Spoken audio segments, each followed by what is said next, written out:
धन्यवाद राजीव और नरेश सक्सेना जी, मदन कश्यप जी।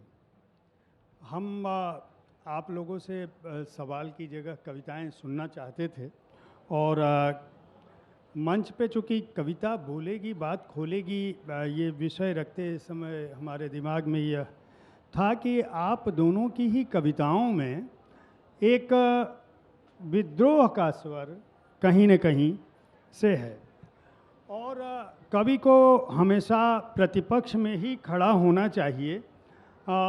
ऐसा क्यों होना चाहिए? नरेश सक्सेना जी की जो पंक्ति है, पूरा स्वाद, पूरी दवा, पूरी नींद, पूरा चैन, पूरा जीवन, पूरे जीवन का पूरा हिसाब हमें चाहिए। हमें नहीं समुद्र, नहीं चांद, नहीं सूर्य, हम मनुष्य, हम आधे चौथाई या 1/8 पूरे होने की इच्छा से भरे हम मनुष्य। ये जो मनुष्य है यह इतना बेकल क्यों है नरेश जी? मैं चाहूँगा कि आप अपनी कविताओं से ये बात शुरू करें। जी, आपकी माइक आपकी वहाँ पे। खड़े होकर नहीं पढ़ सकते क्या? वहाँ पढ़ेंगे, पर आप खड़े होकर पढ़िए, आपकी इच्छा। अगर आपको खड़े होकर पढ़ना है, एकदम स्वागत है आपका। सर, आप पोडियम पे पढ़ना चाहते हैं, एकदम पढ़ें। जी जी जी जी, नहीं, आपसे पहले पढ़वाएंगे क्योंकि शुरुआत भी आपसे करेंगे और अंत भी आपसे करेंगे आज के सत्र का। जी,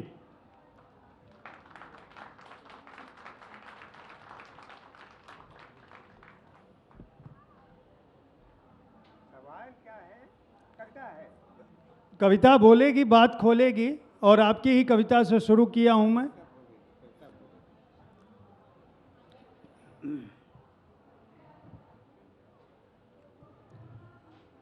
साथियों,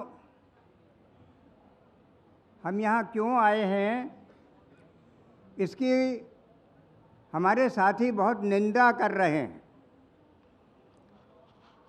उनका ख्याल है कि हमें यहाँ नहीं आना चाहिए था, हम फिर भी आ गए। हम क्यों आ गए? तो हम इस रजनीगंधा के लिए नहीं आए हैं। सब जानते हैं इससे कैंसर होता है, कोई हमारे बताने की बात नहीं है। आपके जो लोग भी डॉक्टर खाते बताते हैं डॉक्टर बताते हैं इससे कैंसर होता है, लेकिन आप लोग खाते हैं, इसलिए ये यहाँ हैं। हमारे सिर पर ये इसलिए बैठे हैं कि आप खाते हैं, मैं नहीं खाता। इसे खाना बंद कर दीजिए, पहला काम तो ये करिए।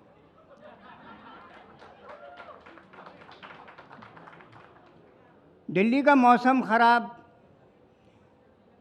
उसके बावजूद आप लोग मेट्रो से, अपने कार से, स्कूटर से टिकट खरीद करके यहाँ कविता सुनने आए हैं। ये बहुत बड़ी बात है। उन लोगों से बहुत बड़े हैं आप जो कह रहे हैं कि वहाँ मत जाइए।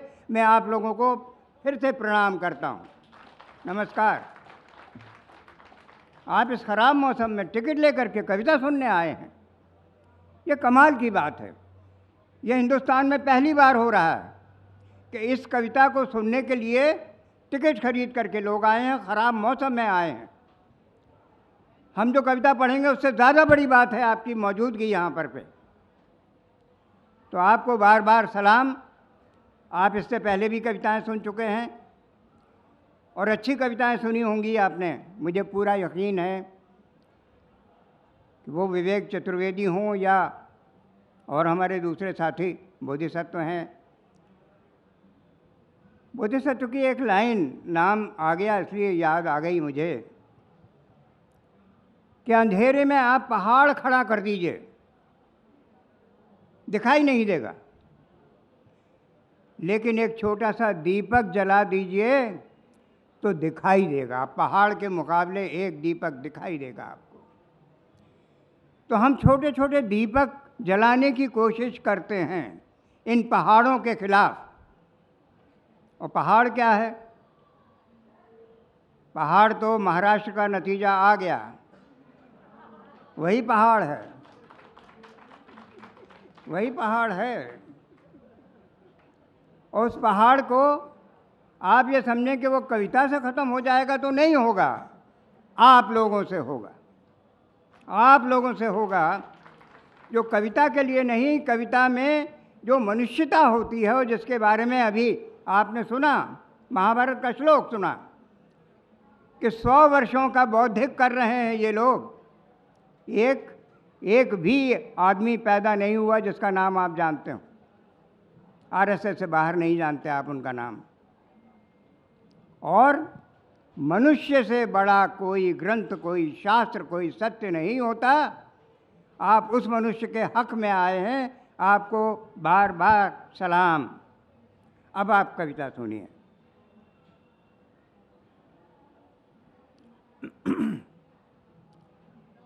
इस कविता का शीर्षक है इस बारिश में। इस बारिश में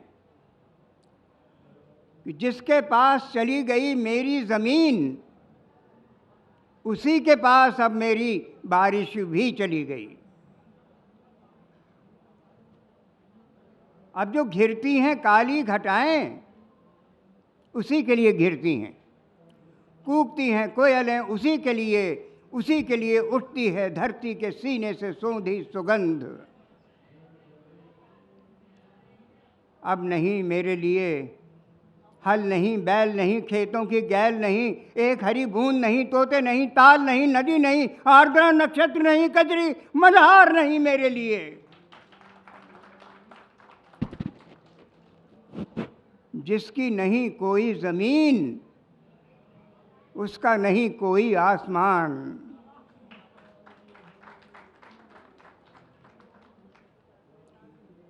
अगली फसल होते ही सब चुकता कर दूंगा। अब तो मेरी झूठी ये गुजारिश भी चली गई, उसी के पास अब मेरी बारिश भी चली गई। जिसके पास चली गई मेरी ज़मीन, उसी के पास अब मेरी बारिश भी चली गई। क्या बात, वाह क्या बात, बहुत अच्छा।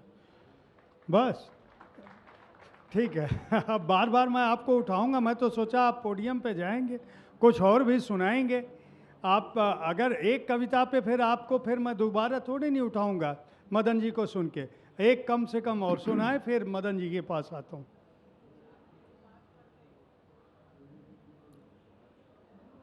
इस कविता का शीर्षक है शिशु। शिशु लोरी के शब्द नहीं, संगीत समझता है। शिशु लोरी के शब्द नहीं, संगीत समझता है। बाद में सीखेगा भाषा, अभी वो अर्थ समझता है। वाह क्या बात। समझता है सबकी मुस्कान, सभी की अल्ले ले ले ले। समझता है सबकी मुस्कान, सभी की अल्ले ले ले ले। तुम्हारे वेद पुराण कुरान, अभी वो व्यर्थ समझता है। वाह। अभी वो अर्थ समझता है। समझता है सबकी मुस्कान, सभी की अल्ले ले ले ले। तुम्हारे वेद पुराण कुरान, अभी वो व्यर्थ समझता है, अभी वो अर्थ समझता है।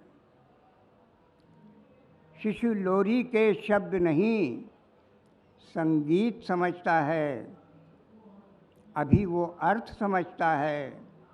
बाद में सीखेगा भाषा, अरे उसी से तो है कुछ आशा।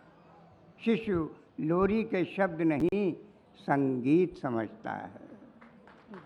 धन्यवाद। क्या बात। मदन जी, आपके सामने, आपके समक्ष एक बड़ी चुनौती है, क्योंकि नरेश सक्सेना जी ने जो है कई बातें बोली और बोलने के साथ साथ जो दो कविताएं सुनाई। तो मैं चाहूँगा कि कविता बोलेगी, बात खोलेगी, ये क्या बात है जिसको हम खुलवाना चाहते हैं और कविता बोलती क्या है। मंचों से इतर हमारे हिंदी साहित्य के जो मूर्धन्य कवि हैं वह बताएं, सुनाएं। आपकी मर्जी, आपकी। मैं तो आप सारे मेरे दोनों वरिष्ठ जन हैं, अग्रज हैं, मैं ये नहीं कह सकता। आप जहाँ मर्जी हो वहाँ बैठ के सुनाएं। हमारे अग्रज नरेश जी ने यहाँ कविता पढ़ी है और चश्मा मेरे लिए छोड़ दिया है, मतलब कुछ के लिए, कि मैं चाहूँ तो उनके चश्मे से भी ये किसका छूटा है या आपका छूटा है? अच्छा चलिए, आप अनुज हैं तो। मित्रों, ये विषय अच्छा रखा इन्होंने, और विषय रखकर पता नहीं हम लोगों का बचाव किया है कि खुद का बचाव किया है आयोजक ने अपना, कि हमें कविता ही पढ़ने देंगे, आपको जो कहना है कविता में कहिए। मुश्किल है, और शायद अगर कविता के अलावा आप कुछ कहते। पिछले वर्ष ये हो रहा है, पहली बार ऐसा नहीं था, ये तीसरी बार मैं आया हूँ। 2 बार से ऐसा हो रहा है कि यह कोशिश की जाती है कि कविता के दायरे से आप बाहर ना जाए। नहीं, अगर आप बाहर जाना चाहते हैं अवश्य जाएं, कोई दिक्कत नहीं है, लेकिन ठीक है, कवि तो अपनी बात कविता में ही बोलेगा, ऐसा हम सोचते हैं। लेकिन ये बिल्कुल सही है कि कवि अपनी बात कविता में कह पाता है, और जो नहीं कह पाए तो असफलता है, तो बाकी अलग से कहकर भी क्या करेगा। कविताएं, कई बार लोगों को लगता है कि एक कविता समझ में नहीं आती है, तो असल में कवि को भी कविता समझ में नहीं आती है। जो कवि समझ कर लिखता है उसकी कविता समझ में सबको आती है, लेकिन जो खुद ही नहीं समझता है कि उसने क्या लिखा है, उनके साथ ये संकट होता है। जब वो खुद नहीं समझते तो बाकी लोग क्या समझेंगे। तो हमारे सामने एक कम से कम जो कुछ भी हो, एक जीवन है, एक संघर्ष है, एक विचारधारा है। और जैसा कि संकेत पहले ही हमारे जयप्रकाश जी ने अच्छी बात कही कि प्रतिरोध में ही कवि क्यों लिखते हैं, क्योंकि जनता के पक्ष में लिखते हैं। सत्ता की आवाज़ कविता की आवाज़ नहीं हो सकती है। कविता हमेशा प्रतिपक्ष है, हमेशा। कोई वामपंथ भी नहीं। मान लिया कि कोई कहा जाए कि आप वामपंथी हैं, तो नंदीग्राम के विरुद्ध हम थे, तब तो वहाँ वामपंथ की सरकार थी, क्योंकि जनता के पक्ष में थे। नंदीग्राम के और सिंगूर जैसे कांड के समय हम लोगों ने जनता के पक्ष में कविताएं लिखी। तो जो जनपक्ष है वो साधारण मनुष्य, कभी हम साधारण मनुष्य हैं, साधारण लोगों के बीच से आए हैं, और साधारण लोगों की आवाज़ को रखना लोगों के सामने, तो ये परिस्थिति है, ये होना चाहिए। और ये एक विडंबना है कि हमारे देश में, हमारी परंपरा में, दरबारों में जो कवि हुए, जिसे दरबारी कहा जाता था उस समय में, कि राजा के पास कविता सुनाते थे, उन लोगों ने भी कई बार सामान्य जन के दुख दर्द को अपनी कविता के माध्यम से राजा को सुनाया। राजा का प्रतिकार भले नहीं किया हो, लेकिन जीवन के दर्द को सुनाया। ये इधर हुआ है जब से नौकरशाही आई है, एक नया शासन, तब नौकरशाह कुछ ऐसे कवि जरूर होने लगे हैं जो सरकार की बातें जनता तक पहुंचाते हैं, सरकार के ऐश्वर्य को, दमन को, और दमन का भी विरोध करते हुए नहीं, बल्कि उसको महिमा मंडित करके। तो ये प्रवृत्ति बिल्कुल नई प्रवृत्ति, हमारी परंपरागत प्रवृत्ति तो यही है कि कवि हमेशा सामान्य जन के पक्ष में। आप वाल्मीकि से लेकर और कालिदास होते हुए कहीं भी चले आए, तो सामान्य जन के पक्ष में ही कविता हमेशा रही है। हुआ यह है कि सत्ता, और ख़ास करके लोकतांत्रिक सत्ता, कभी कभी सहनशील और कभी किंचित अर्थों में विवेकमान भी होती है। इतना विवेक होता है कि वो मान के चलती है कि कोई कवि है, बुद्धिजीवी है, तो जनता के पक्ष को रखेगा। वो उसे स्वीकार भले न करे, लेकिन उसका प्रतिकार नहीं करती तीव्रता से, जिस तरह से आज की सत्ता कर रही है। एक नया परिवर्तन सत्ता में यह है कि हम विरोध को सहेंगे नहीं। इसके पहले ऐसा नहीं कि विरोध नहीं होता रहा है, लेकिन विरोध को सहेंगे नहीं की प्रतिज्ञा के साथ आए हुए लोग अभी सत्ता में आ गए हैं, तो हमारी चुनौतियां बहुत बढ़ गई हैं। लेकिन खैर, मैं उधर बाद में आऊँगा। मैंने शुरू में ये सोचा था कि एक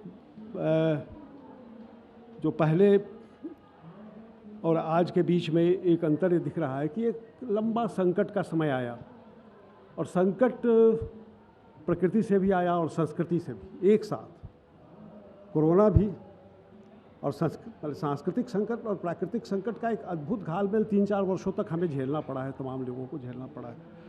तो उसके पक्ष हैं, उसके कई पक्ष हो सकते हैं, लेकिन मैं शायद ये कह सकते हैं कि पिछले सत्र के प्रभाव में आ गया हूँ, तो मैं मदन जी, मुझे भी ऐसा ही लग रहा है कि आप दबाव में मत आइए। नहीं नहीं, मैं कहा प्रेम कविताएं सुनाऊंगा। नहीं। कोरोना के समय की कुछ जटिल, कोरोना में एक बात क्या हो गई थी, एक अद्भुत था कि आप किसी को छू नहीं सकते, स्पर्श को लेकर प्रतिबंधित था।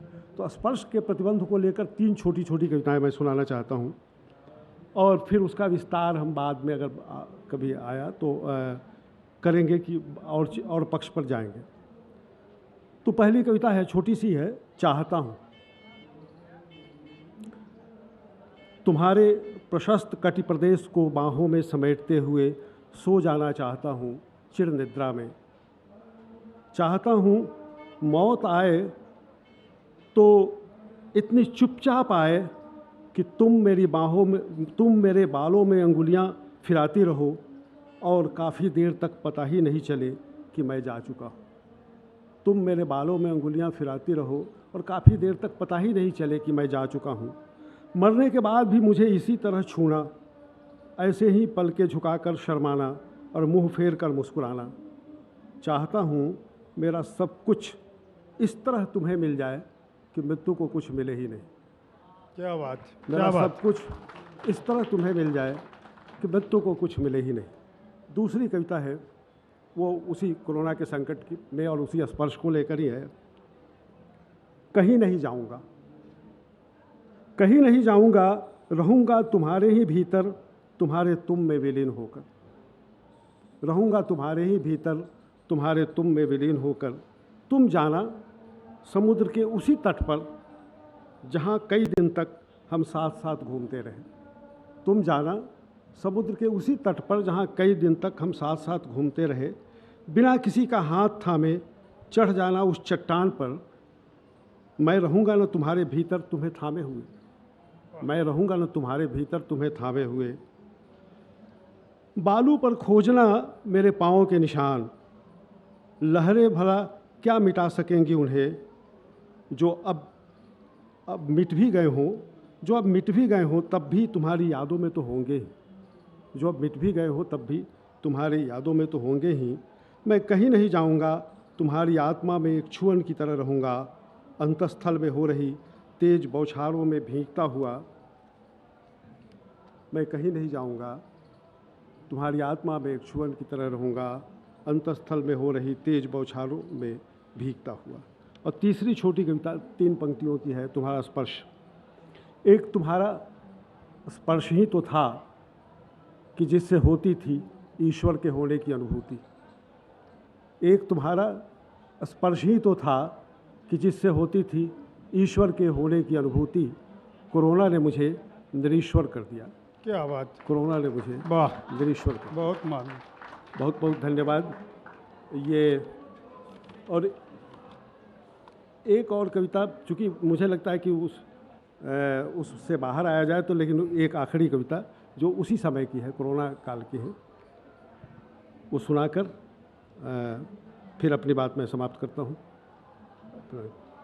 खो गया है, नदी भी है और गांव भी है, बस घाट कहीं खो गया है। नदी भी है और गांव भी है, बस घाट कहीं खो गया है।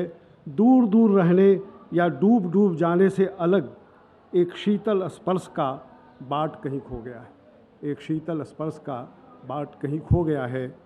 लहरें उठ रही हैं, लहरें उठ रही हैं, सघन छायाएं भी वृक्ष की हैं, खाटें बिछी हैं, बस हलचल जीवन की कहीं दूर दूर तक नहीं है। बस हलचल जीवन की कहीं दूर दूर तक नहीं है।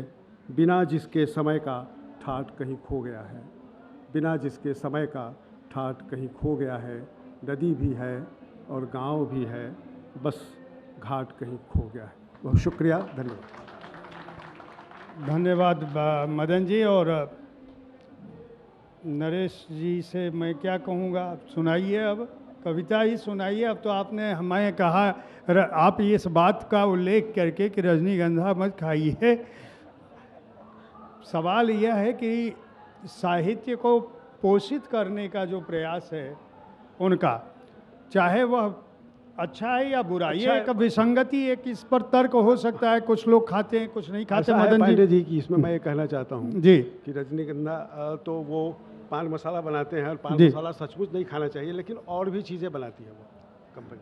जी जैसे वो इलायची, चूँकि मैं कुछ भी नहीं खाता हूँ, पान नहीं खाता, आप तो खाते हैं पान, मैं पान भी नहीं खाता, कुछ भी नहीं खाता, तो कभी कभी इलायची खाता हूँ, तो खुशबूदार इलायची भी रजनीगंधा बनाती है। चलिए नरेश जी, आप सुनाइए, ये कहीं से पक्ष और विपक्ष दोनों हो जाएगा।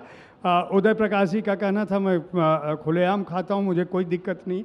तो ये अपने साहित्यकारों के अपने आंतरिक समुदाय का द्वंद्व है, मैं उस पर नहीं जाऊँगा, लेकिन कविताएं जरूर, जिसके लिए आप आए हैं कविता बोलेगी, तो मैं चाहूँगा कि कविता में अपनी आप बात सुनाइए ना, इतने पॉपुलर हो जाएं कि हमें सिर्फ साहित्य और कवियों के साथ जीवन बीत जाए हमारा। जी देखिए, ये हमारे बहुत ही प्रिय और कविता को बहुत चाहने वाले, कविता को चाहने का मतलब, कलाओं को चाहने का मतलब मनुष्यता को चाहना है। और मनुष्यता का पक्ष जो है इस समय संकट में है, ये समझ लीजिए। बहुत दिनों से संकट की छाया उस पर तैर रही है, और अगर उसके खिलाफ, अब इनकी मजबूरी है कि ये रजनीगंधा के पक्ष में भी 2 लाइनें बोल दें, तो बोल रहे हैं। हमारी आपकी मजबूरी तो नहीं है, लेकिन कुछ चीज़ें हैं जिनको याद रखना चाहिए, और वो ये कि कारपोरेट जो भी बनाते हैं पैसा कमाने के लिए बनाते हैं, आपके स्वास्थ्य के लिए नहीं बनाते, और उन गरीबों के लिए, किसानों के लिए तो बिल्कुल नहीं बनाते, जो लाखों की तादाद में अन्न उगा करके आत्महत्या कर लेते हैं और सिर्फ ये मांग करते हैं कि हमें हमारी फसल का न्यूनतम मूल्य तय कर दीजिए सरकार द्वारा। वो नहीं किया जाता। टाटा ट्रैक्टर बनाते हैं तो उसका मूल्य टाटा तय करते हैं। फर्टिलाइज़र बनाते हैं श्री राम यूरिया, तो वो उसका मूल्य वही तय करते हैं। जो ट्यूबवेल लगता है, किर्लोस्कर बनाते हैं उसका सिंचाई के लिए, उसका मूल्य किर्लोस्कर तय करते हैं, लेकिन किसान जो फसल उगाता है उसका मूल्य वो तय नहीं कर पाता। कुछ चीज़ें याद रखने की होती हैं, उन्हें याद रखिएगा। ये छोटी सी कविता है, दरवाज़ा। दरवाज़ा बारिश में भीगा फूल गया है। दरवाज़ा बारिश में भीगा फूल गया है। कभी पेड़ था, हम तो समझे भूल गया है। क्या बात, क्या बात। अब न चौखटे में अपने फिट बैठ रहा है। अब न चौखटे में अपने फिट बैठ रहा है, कितनी कीलें ठुकी हुई पर ऐंठ रहा है। अब न चौखटे में अपने फिट बैठ रहा है, कितनी कीलें ठुकी हुई पर ऐंठ रहा है। बारिश छूने ज्यों कुछ बाहर झूल गया है। कभी पेड़ था, हम समझे थे भूल गया है। दरवाज़ा बारिश में भीगा फूल गया है। कभी पेड़ था, हम तो समझे भूल गया है। भूला नहीं है, वनस्पतियाँ नहीं भूलती, मनुष्य भूल जाता है। आप कभी ऐसा करिए, आम का पेड़ हो और उसमें अमरूद की डाल काट लाइए, उसे ग्राफ्टिंग कर दीजिए उस पर, आम के पेड़ पर अमरूद लगा दीजिए, अमरूद की डाल टहनी लगा दीजिए। किसी दिन वो टहनी अगर फल देगी, क्योंकि पोषण तो वो आम से प्राप्त कर रही है, आम के पेड़ से, लेकिन लगेगा उसमें अमरूद, आम नहीं लगेगा। वनस्पतियाँ नहीं भूलती, मनुष्य भूल जाता है, अपनी जड़ों को भूल जाता है। इसको याद रखिएगा।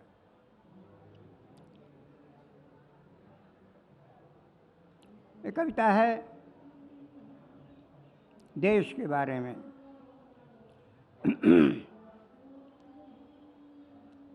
मछलियों को लगता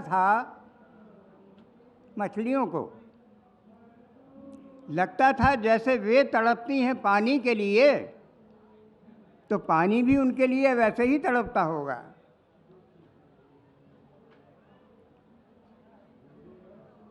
लेकिन जब खींचा जाता है जाल, तो पानी मछलियों को तड़पता छोड़कर जाल के छेदों से निकल भागता है। पानी मछलियों का देश है, लेकिन मछलियां अपने देश के बारे में कुछ नहीं जानती। देश चाहता है कुर्बानी दो, देश आपसे चाहता है कुर्बानी दो। देश भी आपको कुछ देने के लिए प्रतिबद्ध है कि नहीं? वो क्या दे रहा है? मछलियों को लगता था कि जैसे वे तड़पती हैं पानी के लिए, तो पानी भी उनके लिए वैसे ही तड़पता होगा। लेकिन जब खींचा जाता है जाल, तो पानी मछलियों को छोड़कर जाल से निकल भागता है। बच्चों, पानी मछलियों का देश है, लेकिन मछलियां अपने देश के बारे में कुछ नहीं जानती। इसे जानने के लिए भी कुछ कविताएं लिखी जाती हैं। मेरा अनुरोध है, आज जो समय है वो देख रहे हैं घृणा किस तरह फैलाई जा रही है, मनुष्यों की घृणा मनुष्यों के खिलाफ। तो मदन जी की एक कविता है, जुनैद को मारो, और मैं उनसे अनुरोध करता हूँ कविता पढ़ें। हमारी जो भी समस्याएं हैं, महंगाई, हमारी जो भी पर्यावरण, झूठ जो इस सत्ता ने फैलाया हुआ है, तमाम परेशानियां हैं, क्यों? उसका एक ही कारण है, मदन जी बताएंगे। आप भी एक कविता सर और पढ़ें, कम से कम एक कविता। तो मदन जी, तो अब आपने कह दिया है जुनैद को मारो पढ़ें, अब कहूँगा कि इसी यहीं से पढ़ें। वहाँ जाके आपकी आवाज़ के सामने मदन जी वैसे ही दब जा रहे हैं। पहले भी बोले हैं कि मैं सत्र के दबाव में हूँ। कोई बात नहीं जी। तो एक मेरी कविता बहुत मशहूर है, लेकिन शायद कुछ नए लोग आ गए हों, बच्चे, उनको सुना देता हूँ। पुल पार करने से पुल पार होता है, नदी पार नहीं होती। पुल पार करने से पुल पार होता है, नदी पार नहीं होती। नदी पार नहीं होती नदी में धंसे बिना।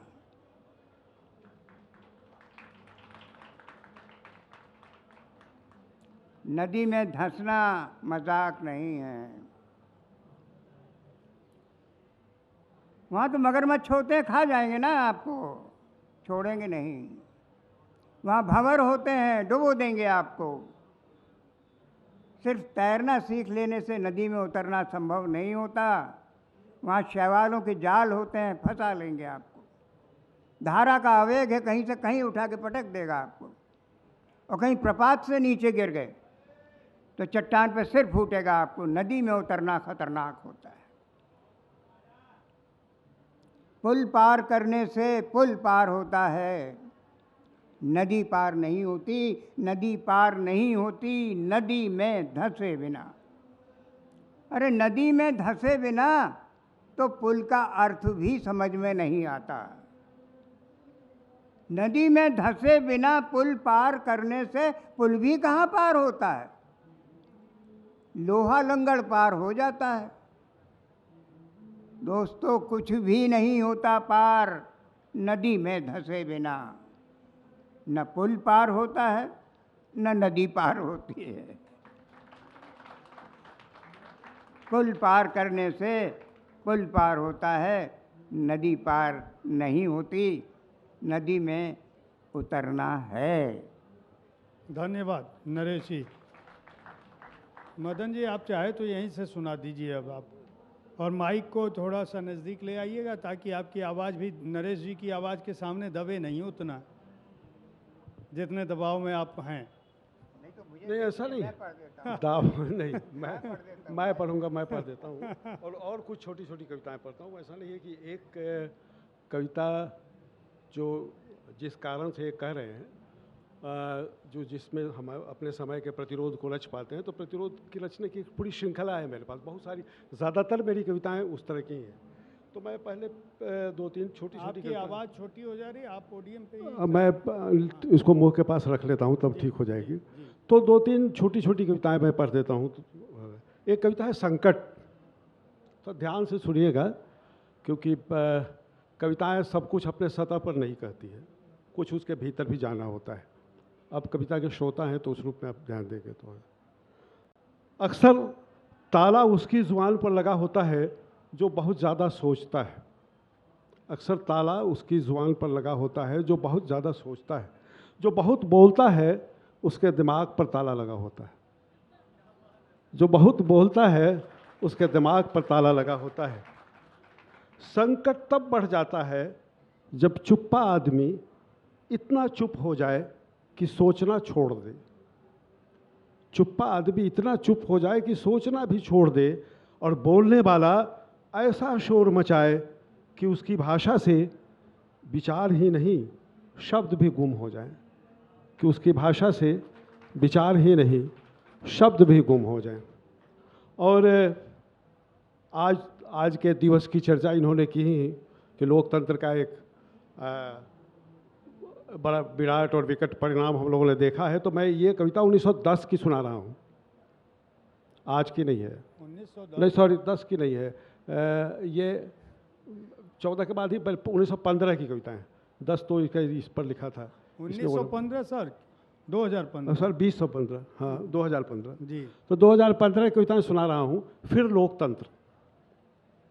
बिकता सब कुछ है, बस खरीदने का सलीका आना चाहिए। बिकता सब कुछ है, बस खरीदने का सलीका आ जाना चाहिए। इसी उद्दंड विश्वास के साथ लोकतंत्र लोकतंत्र चिल्लाता है अभद्र सौदागर। सबसे पहले और सस्ते जनता बिकेगी, सबसे पहले और सस्ते जनता बिकेगी, और जो न बिकी तो चुने हुए बेशर्म प्रतिनिधि बिकेंगे, और जो न बिकी तो चुने हुए बेशर्म प्रतिनिधि बिकेंगे। यदि वे भी नहीं बिके तो नेता सहित पूरी पार्टी बिक जाएगी। अभी वो भी नहीं बिके तो नेता सहित पूरी पार्टी बिक जाएगी। सौदा किसी भी स्तर पर हो सकता है, सौदा किसी भी स्तर पर हो सकता है। और नैतिकता का क्या, उसे तो पहले ही तड़ी पार किया जा चुका है। नैतिकता का क्या, उसे तो पहले ही तड़ी पार किया जा चुका है। फिर भी ज़रूरत पड़ी तो थोड़ा वह भी बाज़ार से खरीद लाएंगे। और शर्मीली ईमानदारी, यह जितनी महंगी है उतनी ही सस्ती। 5 साल में 300% बाप की ईमानदारी बढ़ गई, बेटे की तो पूछो मत। सबसे सस्ता बिकता है धर्म, लेकिन उससे इतनी प्रचुर राशि आती है कि सब कुछ खरीदा जा सकता है, यानी यह लोकतंत्र भी। सब कुछ खरीदा जा सकता है, यानी यह लोकतंत्र भी। दूसरी एक कविता और सुनाता हूँ, उसके बाद वो जुनैद वाली मैं पढ़ दूंगा। ठीक, उसी श्रृंखला में चीज़ें हो जाएंगी। जी जी जी ठीक। तब भी बचा रहेगा यह देश। देश को लेकर कई स्तर पर हम लोग निराश भी हो रहे हैं, होते रहते हैं आजकल। तो एक कविता है यह, एक दिन तुम नहीं रहोगे तब भी बचा रहेगा यह देश। एक दिन तुम नहीं, सब लोग नहीं रहेंगे, एक दिन हम सब खत्म होंगे, लेकिन देश तो हमारा रहेगा ही। एक दिन तुम नहीं रहोगे तब भी बचा रहेगा यह देश। ख़त्म इसे भला क्या कर पाओगे, ख़त्म तो तुम खुद हो जाओगे। कैसे मरोगे, दुश्मनों की फौज से घिरने के बाद आत्महत्या कर लोगे, या प्रतिद्वंदी की जेल में आखिरी सांस लोगे। जनता तुम्हें सड़कों पर दौड़ाएगी, अथवा किसी विमान दुर्घटना के बाद एक टूटे दांत से तुम्हें पहचाना जाएगा। दुनिया के तमाम तानाशाहों का याद कीजिएगा तो ये सब पंक्तियाँ उन्हीं के लिए। एक टूटे दांत से तुम्हें पहचाना जाएगा। नहीं पता, हम तो मरने के बाद भी तुम्हें बस तुम्हारे चहकते झूठ से ही पहचानेंगे। हम तो मरने के बाद भी तुम्हें बस तुम्हारे चहकते झूठ से ही पहचानेंगे। मैंने जले हुए मकान की भीतरी दीवार पर 10 साल बाद भी बची हुई कालिख में तुम्हारा चेहरा देखा था, मेरे लिखे वही तुम्हारा पहला और आखिरी चेहरा है, जो तुम्हारे मरने के बाद भी दिखता रहेगा। कोई नहीं मारेगा, फिर भी तुम मर जाओगे, और अपूर्ण रह जाएगी देश को मार देने की दुष्कामना। बचा रहेगा, कोई नहीं मारेगा, फिर भी तुम मर जाओगे, और अपूर्ण रह जाएगी देश को मार देने की दुष्कामना। बचा रहेगा तब भी यह देश, भले ही थोड़ा आहत, किंचित टूटा फूटा, कुछ कुछ लहूलुहान और हलकान, लेकिन थमेंगी नहीं उसकी सांसें। एक दिन जयकारा बंद होगा, थालियां तालियां भी शांत हो जाएंगी, सम्मोहन टूटेगा, और खुद को ही घायल करने वाले लोग लग जाएंगे वापस देश को बचाने में। किसान खेतों में लौटेंगे, फसलें लहलहाएंगी, विनिर्माण कारखानों में गूंजेंगे मशीनों के संगीत। ये आकांक्षा ही है, अभी भी आकांक्षा ही है, अभी भी ये पूरी नहीं हुई है कुछ भी इसमें। रात होगी, इतना अंधेरा नहीं होगा। रात होगी, इतना अंधेरा नहीं होगा। दिन होगा, इतनी निराशा नहीं होगी। धीरे धीरे पटरी पर लौटेगा देश। प्रतिहिंसा से मुक्त होकर परंपरा को पहचानेंगे लोग, और इतिहास के खलनायकों के गह्वर में एक पिंडी तुम्हारे नाम का भी बना देंगे। एक पिंडी तुम्हारे नाम का भी बना देंगे, तब भी बचा रहेगा यह देश। और ये कुछ बाद की है कविता, एकदम आपको एक कविता, मतलब आप तय कर लिए कि नरेश जी को आप पढ़ने नहीं देंगे? नहीं वो है, बहुत समय है, नहीं है क्या? सुना दीजिए। मैं वही पढ़ देता हूँ। हाँ। हमारे जो दबाव है हाँ। इनका, वैसे कविता मैं एक पढ़ना चाहता था, भारत माता की जय, देखेंगे अगर समय बाद में होगा, लेकिन पहले मैं जुनैद वाली कविता पढ़ देता हूँ।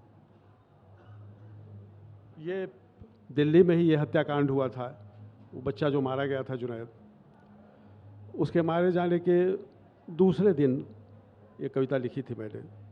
और बहुत कम ऐसा होता है कि तत्काल प्रतिक्रिया में कोई कविता लिख पाए, वो होता भी नहीं है, और हो जाए तो अच्छी कविता हो, ये भी ज़रूरी नहीं है।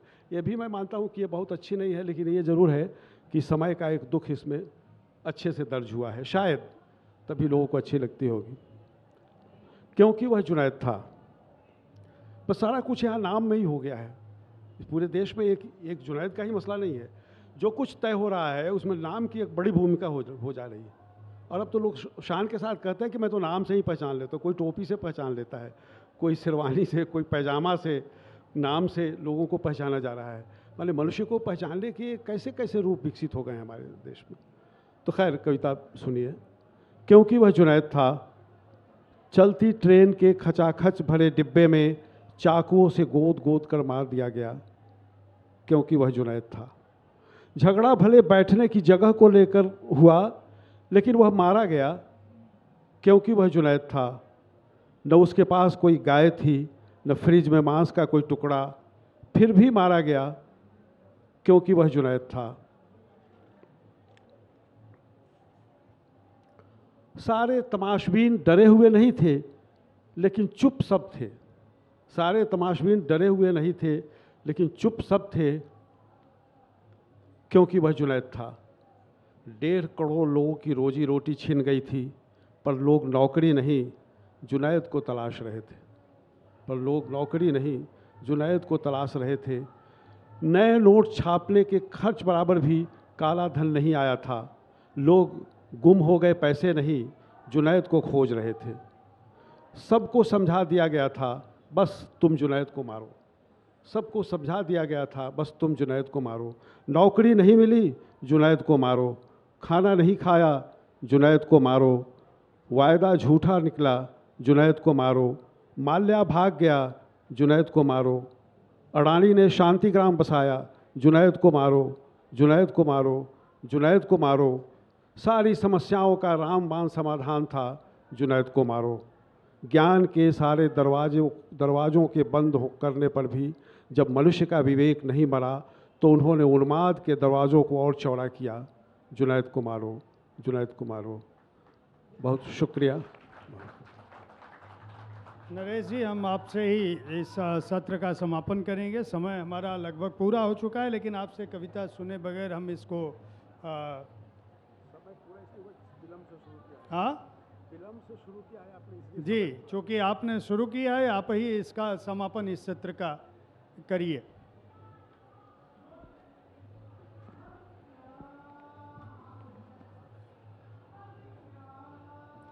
ममता जी नमस्कार।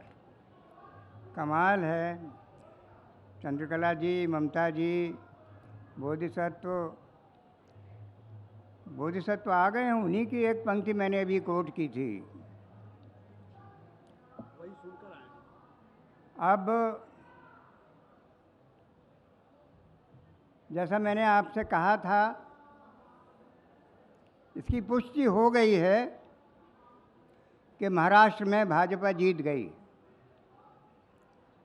और आपके पर्यावरण का, आपके प्रदूषण का, आपके संकटों का पहाड़ खड़ा हो गया है, समझ लीजिए। उससे बचना संभव नहीं है। और सिर्फ जुनैद नहीं मारा जा रहा, आर्यन मिश्रा भी मारा जा रहा है और आप मारे जाएंगे। ये गोलियां आप तक पहुंचेंगी जो आर्यन मिश्रा के सीने में लगी हैं। इसे भूलिएगा मत। अब कह रहे हैं वक्त ख़त्म हो गया। हमको बुला लिया लखनऊ से, 1 बजे चले, 2 बजे एयरपोर्ट पहुँचे, यहाँ पहुँचे 5-6 बजे, फिर मेट्रो से चले, फिर कार से चले, फिर होटल पहुँचे। अब कह रहे हैं वक्त नहीं, आप एकदम सुनाएं, कोई बात नहीं। शिवमूर्ति जी और ममता जी और चंद्रकला त्रिपाठी जी से मैं अनुरोध कर लूँगा, आप सुनाएं जितना सुनाना चाहते हैं, कोई संकट अब नहीं। शिवमूर्ति जी प्रतीक्षा कर रहे हैं। नहीं, वो और प्रतीक्षा कर लेंगे, वो तो वर्षों से प्रतीक्षा कर रहे नहीं, हैं। मैं 2 ही कविता सुनाऊंगा। अब मुझे बहुत ऊर्जा मिल रही है। ममता जी तो हमारे साथ की है ना, ये 85-86 के आसपास की होंगी, मैं तो 86 पार करने जा ऐसा रहा हूँ। आप महिलाओं की उम्र इस तरह से मत खोलिए भाई। ये कविता है भारत माता। तो मातृ ऋण इस तरह भी चुकाते हैं हम कि पिता के कहने से परशुराम माँ का सिर धड़ से अलग कर देते हैं। हमने गाय को कहा माता, तो बूढ़ी होते ही पीट कर घर से निकाल दिया, घूरों पर मरने के लिए छोड़ दिया। हमने धरती को कहा माता, तो उसकी हरियाली को उजाड़ कर बंजर बनाकर छोड़ दिया। हमने नदियों को कहा माता, तो उन्हें मलमूत्र और कारखानों के जहरीले रसायन से भरकर, गलाजत से भरकर कुंभी पाक बनाकर छोड़ दिया। कहते हैं नागिन अपने बच्चों को खुद ही खा जाती है, लेकिन कुछ बच्चे ऐसे होते हैं जो अपनी माँ को खा जाते हैं। माता, तेरे बहुत से सपूत इन दिनों कर रहे हैं तेरे नाम का कीर्तन। भारत माता, अपनी खैर मना।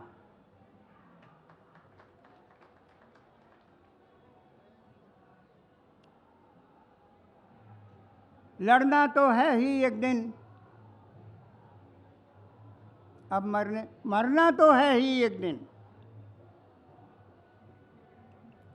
मरना तो है ही एक दिन, अब मरने से क्या डरना। पर मरना है तो लड़कर मरना, सही बात पर अड़कर मरना, और दुश्मन के निर्मम चेहरे पर एक तमाचा जड़कर मरना। क्या बात। सर और सुना दें, नहीं तो आप कहेंगे एक कविता तो कम से कम और सुना ही दें, मैं अनुरोध कर लूँगा। हाँ, नहीं तो आप कहेंगे इतनी दूर से बुलाया आपने, पूरा आंकड़ा दे दिया, कितने बजे चला कितने बजे पहुँचा। आप सुना दें, एक कविता सुना दें सर, उसके बाद जाएं।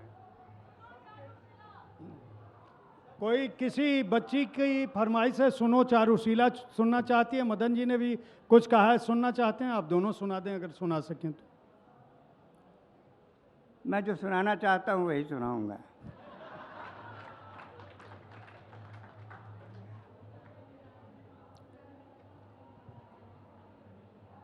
कोरोना के समय में लिखी थी।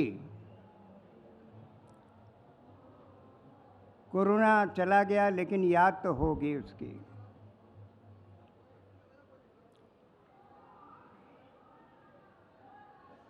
अच्छा, दूसरी सुनिए। कोरोना के बारे में तो ये भी है, कहाँ गए सब लोग, कहाँ जाकर अब उन्हें तलाशें। नहीं मछलियाँ गंगा तट पर तैर रही हैं लाशें। शांति लिखी ओंठों पर लेकिन सीने में कोहराम लिखा है।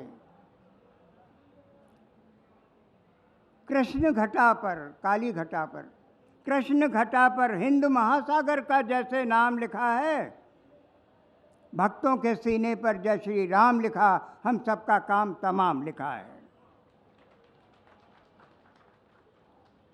और किसे नहीं मालूम कि लाशों के सीने पर किस कातिल का नाम लिखा है।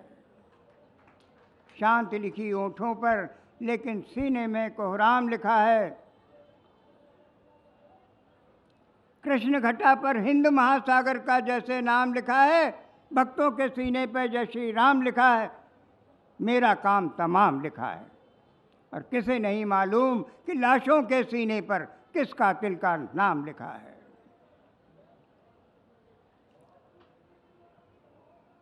मरना है ये तो तय है, पर कब और किसके हाथ यही संशय है। अरे जो है सबसे नज़दीक उसी से सबसे ज़्यादा भय है। ये इतना बुरा समय है। कोरोना के काल में लिखी थी ये कविता। धन्यवाद। धन्यवाद नरेश सक्सेना जी, मदन कश्यप जी, बहुत बहुत आभार आपका। हमारे सत्र का समय पूरा हुआ और आपका बहुत बहुत आभार कि आप मंच पर आए। और इस बात से, इस सत्र से यह भी स्थापित होता है कि आज तक विचारों को किस तरह से स्वतंत्रता देता है। आप ये मत सोचिए कि मैं केवल अपना प्रचार कर रहा हूँ। यह संरक्षण और प्रचार नहीं, माध्यम कोई भी हो आपको पहुंचना चाहिए। आपको आपकी बात का अवसर हमसे अधिक शायद ही कोई समूह दे रहा हो। 24 घंटे हम साहित्य की बात करते हैं, एक डिजिटल चैनल चलाते हैं। ये पूरा मेला सस्ता है इसलिए भी कि साहित्य की बात हो सके, आप लोगों की बातें अधिक से अधिक